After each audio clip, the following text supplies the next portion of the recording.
ఇప్పుడు no cost cough syrup తో 60 రూపాయల విలువ గల ఇన్హేలర్ పూర్తిగా ఉచితం. దెబ్బకి దగ్గు జలుబు మాయం. మెడికల్ కాలేజీల విషయంలో వైసీపీ తప్పుడు ప్రచారం చేస్తోందని విమర్శించారు మంత్రి సత్యకుమార్. పీపీపీ విధానంతో పేదలకు ఎలాంటి నష్టం ఉండదన్నారు ఆయన. అయితే మెడికల్ కాలేజీల ప్రైవేటీకరణకు వైసీపీకి వ్యతిరేకమని, తమ ప్రభుత్వం వచ్చాక పీపీపీ విధానాన్ని రద్దు చేస్తామన్నారు బొత్స. ఎక్కడ ఏ అభ్యంతరం ఉందో నాకు అర్థం కాలేదు. ఎందుకు ఈ రకంగా ఇదే ప్రచారం చేస్తున్నారో నాకు తెలియదు. ఏది అయిన వారికి అప్పనంగా అందించేస్తున్నామని విష ప్రచారం చేస్తున్నారు అధ్యక్ష. ఇది పారదర్శకంగా ఉంది. మీరు రావచ్చు, టెండర్లో పార్టిసిపేట్ చేయొచ్చు, న్యాయస్థానాలు ఉన్నాయి. మీలాగా అడ్డం గిడ్డంగా మేము చేసే అలవాటు మాకు లేదు.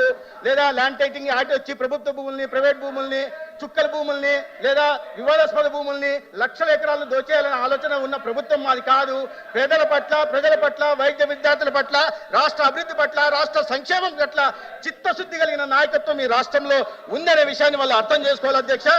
విద్యకి వైద్యంలో మాత్రం మూడో వ్యక్తులుగా ప్రమేయం ఉంటే అది చాలా అనర్థం.